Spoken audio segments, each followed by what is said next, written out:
22nd, 2022 meeting of the Public Safety Committee will now come to order. Will the clerk please call the roll? Mr. Burgess. Present. Mr. Burgess is present. Mr. Colby. Here. Mr. Colby is present. Mr. Delahanty. Here. Mr. Delahanty is present. Mr. Vecchio Hoffman. Present. Mr. Vecchio Hoffman is present. Chairman Dondorfer. Here. Chairman Dondorfer is present. Ms. Hugh Smith. Here. Ms. Hugh Smith is present. Mr. Marionetti is excused. Mr. Milne. Here. Mr. Milne is present. Ms. Vecchio. Here. Ms. Vecchio is present. President Lamar. Here. President Lamar is present.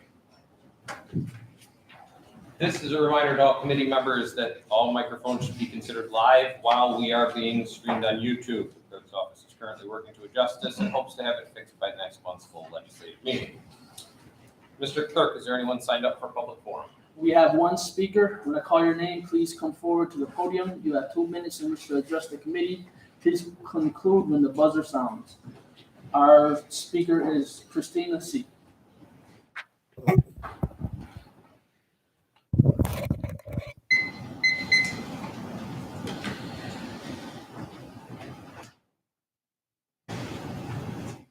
Hello, my name is Christina Christman. I'm president of the Federation of Social Workers. Some of you heard me talk a little bit ago. I'm back. We represent a lot of the members of the Department of Human Services. That includes people at the Children's Detention Center and also a lot of the CPS and other child and family services workers. I'm here to talk about safety, about those workers. We are very understaffed right now, but we also recognize that a lot of the safety issues we have right now are related to the implementation of the Raise the Age legislation as it affects our work. The detention center, we've had dozens of workers out there over the last year assaulted and out on medical leave related to those assaults as the population at the detention center has changed drastically. We are fully staffed out there right now, but there are still a lot of deficiencies in relating to the detention center. In regards to our CPS and other child and family services workers, they are routinely going out into the community by themselves to areas and situations that are increasingly more dangerous. We have talked to our administration for months now about our concerns. We recognize that there is a process that we have to go through. We're asking you to expedite some of the suggestions that we've raised. We've had caseworkers that have been attacked, assaulted. We have caseworkers that need law enforcement assistance who have waited up to 3 hours for law enforcement to respond. That is unacceptable. We have situations where they have removal warrants that are not being enforced, so they're forced to leave children in unsafe situations. Also not acceptable. We're asking for some of like a task force to be able to go out with the workers so they don't have to wait for a response from law enforcement. We're also asking for other organizations have little buttons, emergency panic buttons that are on the person that can get a response right away. We're asking for those. Again, we don't want to wait any longer for these issues as we have had workers attacked recently in the community. We're asking for your help in expediting this.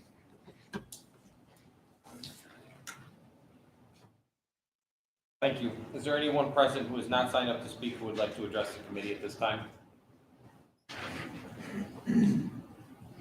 Seeing none, the next item on the agenda is the approval of minutes. I would like to speak. Oh, welcome aboard. Come on up.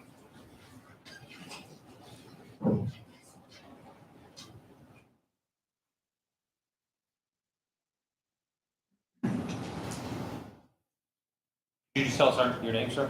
My name is Arthur Helen Darumilla.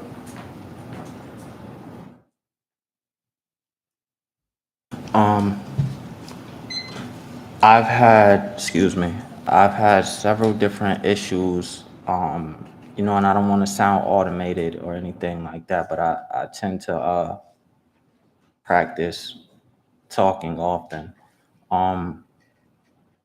I've spoke to a lot of different organizations. I've gotten numbers and different forms to fill. I was under the impression that New York State had hired 40,000 police officers between the year of 2017 and 2019. I'm unsure of what occurred in between then, where, they're not actually being present, and that's somewhat of an issue as well, because in the inner city, they previously walked horses, cars, and actually walking. And at some point they had bicycles as well. So I know the weather is limiting them to do that as of right now. But that's somewhat of an issue that, should be looked at. Some of the things as far as the police officers, I'm not sure how they're teaching the curriculum in school as of lately or as of the last few years. I'm aware that task is no longer relevant, that they've gone back to, they said everything after 2013, that most of anybody that's employed that's having issues has to re-get their diploma, their graduation diploma or equivalency diploma. An issue that I was saying was that police officers should know the law. When, am I out of time? You finish your statement. Police officers should be aware and know the law to the fullest degree within their districts and their precincts that they're within their jurisdiction. Because one of the issues have always been that somebody feels like they're the victim when something happens and something occurs, so they point the finger at the police officer for doing the wrong thing. And sometimes the police officer may not have known what was happening prior to that or what was occurring for them to make the suspect be irate or feel like a victim or feel like they need to be in self-defense and attack an officer. There's certain things that psychologically that an officer needs to go through to be able to approach a suspect properly without causing the suspect to want to harm the officer. And if the officer knows the degree of law and how to handle not only the law, but the psychological effects that happen within an environment of groups, masses, and single people, different variations of these situations, that would alleviate a lot of tension between different people. Like 2 years ago, a man was hurt in an incident, and that caused for a lot of the city to riot, break windows, and take things from take different property and things like that, and that wasn't necessary. I feel as though they responded wrong. Not that they shouldn't have voiced their opinion, but as a whole, we were aggressive. Can you just summarize what you're hearing? Oh, excuse me. That was all for now. I apologize. I don't want to take up too much, do too much time and talk. But I wasn't really, but that's just one of the instances that I wanted to explain. Well, thank you, sir, for coming up.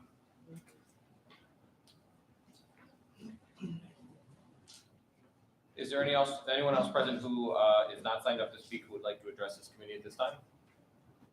Okay, seeing none, the next item on the agenda is the approval of minutes. You have the February 15th, 2022 minutes before you. They will stand approved unless the clerk is notified of any changes by the end of the day.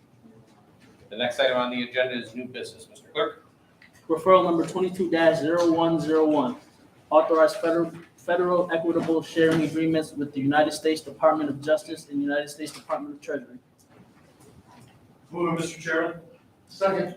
Moved by legislator Milne, seconded by legislator Colby. Is there any discussion? Legislator Vecchia? Just moved to third reading. Thank you. It Yes, ma'am. says that this is the 31st year that we participated in. Yeah, through the chair, it says that this is the 31st year that we participated in this program. I'm wondering what was done with the funds and et cetera before that?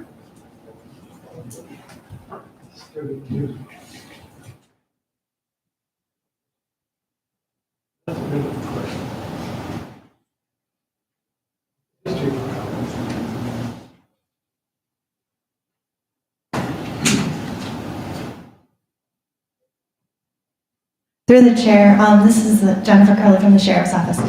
This agreement is for the Sheriff's Office and the DA, so you want 30 years of data? Is that what you're asking? Through the chair, my question is before the 30 years that this was being done, do you know what was happening to the cash and other confiscated property before then?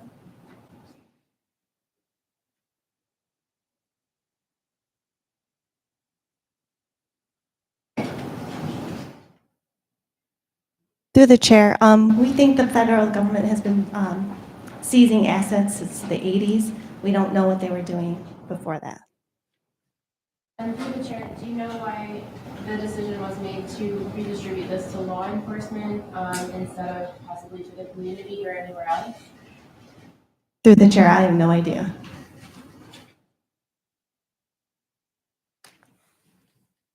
All set? Any other questions? Yeah. President Lamar?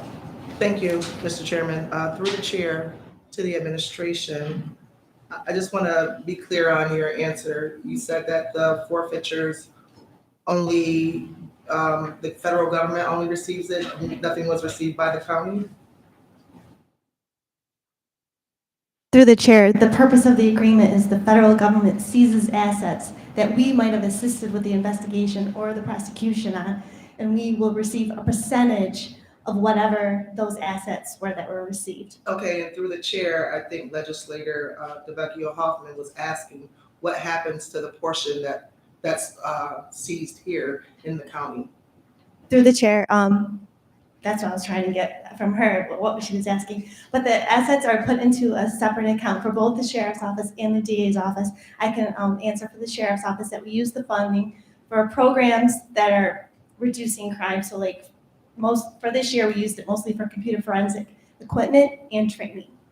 And through the chair, can you provide us with that data in writing for the past 5 years? Through the chair. Typically how it was spent? Through the chair, yes, I can. Thank you. And the DA's office said yes too. Yes, thank you. Are you all set, President Lamar? Yes. Legislator, all set? Okay. Any other questions? Seeing none, all those in favor, please signify by saying aye. Aye. Any opposed? Nay.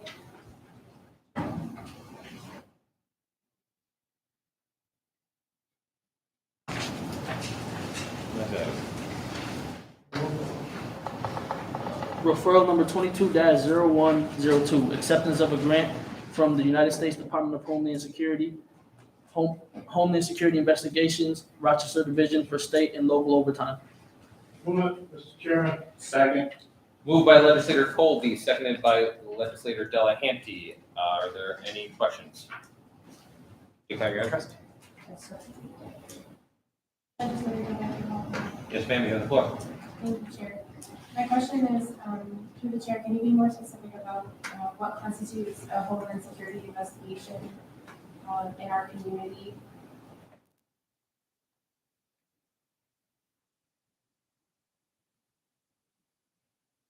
Through the chair, this is the Homeland Security Investigations. So we are not privy to that information because it's a federal case or a federal fugitive or somebody something they're investigating. So we just assist on it, and there is an agreement signed where they do not share that information with us. Because it's sensitive, it's law enforcement sensitive. Thank you. Any other questions? Seeing none, all those in favor, please signify by saying aye. Aye. Any opposed? Nay. That's all I say. 8-1 motion passes. Okay, are there any other matters to come before this committee? Seeing none, there are no other matters on the March 22nd, 2022 meeting. The Public Safety Committee stands adjourned. The next meeting of the Public Safety Committee will be held on Tuesday, April 26th, 2022 at 5:30 p.m.